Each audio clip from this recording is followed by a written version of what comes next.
Hi everyone, I'm Kristina Wong, and thank you for watching Wong Flew Over the Cuckoo's Nest. This is the DVD extra. I've been friends with Mike Closson for wow. We've been friends for like 10 years. Isn't that right, Mike? I'm gonna pretend like Mike's not here as I talk about Mike on camera. But I've been friends with Mike for 10 years, and as the years rolled on, Mike turned out to be a very good guy and a great fan of my work, and brought his wife to one of my shows on their first date, which is really commitment as a friend. And now they're married, and he had been encouraging me, let's shoot the show on camera. And I was just so exhausted trying to tour the show live that the last thing I could think about was, how are we gonna shoot this on camera? And oh my God, it's gonna take so much work, and who's gonna watch?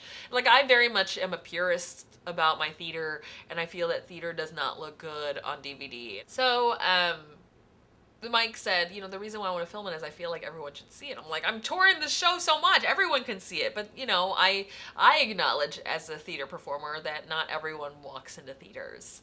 And a lot of my own family members would not walk into a theater if their relative wasn't doing a theater show.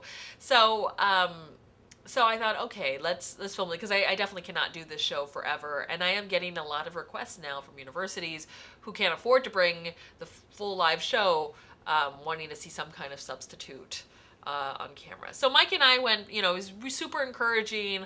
I was able to get a grant to film it, and Mike was like, I'm going to match the grant, and how can you say no to that?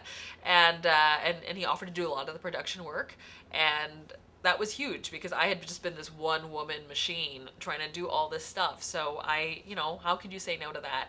And we spent a lot of time doing a lot of meetings, figuring out how we could rewrite it for the camera. And I just was looking at it, and it's so much made, it's so much set in a theater, it's so much made for a theater audience, that it just made sense to film it, to show all its glory of make some adjustments, right? The camera, and there's a camera inside the projector and things like that, to make some adjustments to make it more watchable. But I'm super proud of it, and I think it really honors the work that was put into the live show. So now I'm very grateful. It's been a lot of work, people who say, oh, just film it and put it out there, they don't really understand half of the work involved in really putting a live show up and just getting a movie out into the world. But I'm happy, because as I don't tour the show as much and move on to new projects, I'm able to have some kind of, something in its place. And so I'm happy to say that a lot of university libraries have been picking it up and have been teaching it, and that it's been a resource in different therapists' office. Different mental health nonprofits have acquired it for their libraries, for their clients to watch. And it's kind of weird and great for me as a live person to be like, oh, someone's watching me do my show and I'm not there doing the show. That's kind of cool.